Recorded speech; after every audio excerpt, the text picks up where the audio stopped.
మేకలు గొర్రెల రక్తం అక్రమ దందా వ్యవహారంలో కాచిగూడలోని ల్యాబ్ను సీజ్ చేశారు పోలీసులు.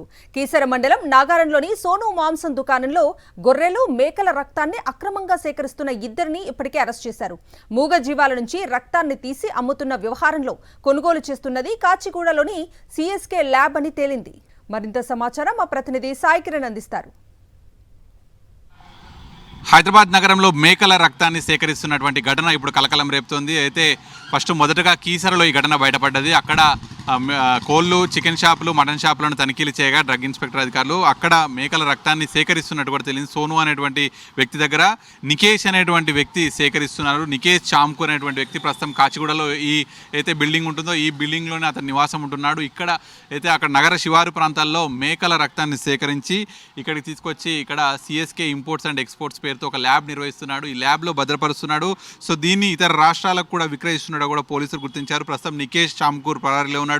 డెంగీ, క్యాన్సర్ శస్త్రచికిత్సల సమయంలో తీవ్ర రక్తస్రావాన్ని నియంత్రించేందుకు ప్లేట్లెట్ల పాత్ర చాలా కీలకంగా ఉంటుంది. సో మనిషి రక్తం ప్లేట్లెట్లు ఎక్కించాలి అట్లాంటి సమయంలో, కానీ మేకల రక్తాన్ని ప్లేట్లెట్లుగా మార్చి ఎక్కిస్తున్నాడు కూడా ప్రస్తుతానికి అయితే పోలీసులు అనుమానాస్పదం వ్యక్తం చేస్తున్నారు. సో ఇక్కడ ఉన్నటువంటి బ్లడ్ మొత్తం చెక్ చేయగా కూడా 130 ప్యాకెట్లు అయితే లభ్యమయ్యాయి.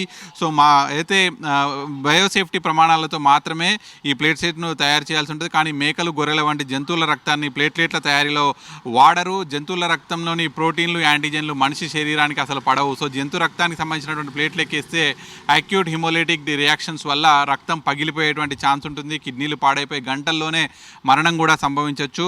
సో ఇట్లాంటి పరిస్థితి, అలాగే తీవ్ర అలర్జిక్ షాక్ వల్ల కూడా ఊపిరాడక గుండె కూడా ఆగిపోయేటువంటి ప్రమాదం ఉంటుంది. సో మరి ఏదైనా ఒక వ్యాధి ఉందని చెప్పి ఆసుపత్రులకు వెళ్తే మరి ఇప్పుడు ఈ కాలంలో అది ఏ రక్తం ఎక్కిస్తున్నారనేటువంటి కూడా తెలియకుండా చనిపోయేటువంటి ప్రమాదాలు కనిపిస్తున్నాయి. సో మరి ఇటువంటి వ్యక్తులు సంఘటనలు బయటపడుతుంటే అసలు ఆసుపత్రులు అంటేనే కూడా భయపడాల్సినటువంటి పరిస్థితి ఏర్పడుతుంది. సో ప్రస్తుతం నికేష్ చామ్కూర్ ఇంట్లో పూర్తిగా కూడా సోదాలు చేశారు. అందులో ఉన్నటువంటి 130 ప్యాకెట్ల మేక రక్తాన్ని కూడా స్వాధీనం చేసుకున్నారు. సో మరి ఈ మేక రక్తాన్ని ఎక్కడెక్కడికి పంపిస్తున్నాడు, అతను అసలు దీని ద్వారా ఏం చేస్తున్నాడు, మనుషులకు ఎక్కిస్తున్నారా, అసలు ఏ ల్యాబ్స్కి పంపిస్తున్నారు, ఏ రాష్ట్రాల్లో సేల్ చేస్తున్నారు, లేకపోతే హైదరాబాద్లోనే సేల్ చేస్తున్నారు, ఈ మొత్తం వివరాలు తెలియాలంటే ప్రస్తుతం నికేష్ చామ్కూర్ బయటపడాలి.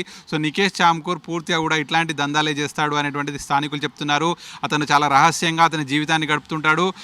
ముఖ్యంగా రాత్రి పూట, అర్ధరాత్రి 2 గంటల నుంచి ఉదయం తెల్లవారుజామున 4 గంటల వరకు ఒక అర్ధరాత్రి పూటనే ఇక్కడికి వచ్చి పనులు నిర్వహిస్తుంటాడు. ఎవరుగా చూడకుండా ఇక్కడికి వచ్చి చేసుకొని గుట్టుచప్పుడు కాకుండా తన పనులు చేసుకొని మళ్ళీ వేరే ప్రాంతానికి వెళ్ళిపోతాడు. సో పూర్తిగా ఈ భవనాన్ని అట్లాంటి అసాంఘిక కార్యక్రమాలు చేయడానికి అతను ఇది వాడుతున్నాడు అనేటువంటి చెప్తున్నారు. సో మరి కాచిగూడలో ఉన్నటువంటి నికేష్ చామ్కూర్ పట్టుబడితేనే ఖచ్చితంగా ఇప్పుడు ఆ మేక బ్లడ్ను మనుషులకు ఎక్కిస్తున్నారా, ల్యాబ్స్కి అమ్ముతున్నారా, ఇటువంటి సంచలన అంశాలు బయటపడాలంటే ఖచ్చితంగా నికేష్ చామ్కూర్ దొరకాలి అనేటువంటి పోలీసులు చెప్తున్నారు. విడుదల వినోద్ సాక్షి న్యూస్ కాచిగూడ నుంచి.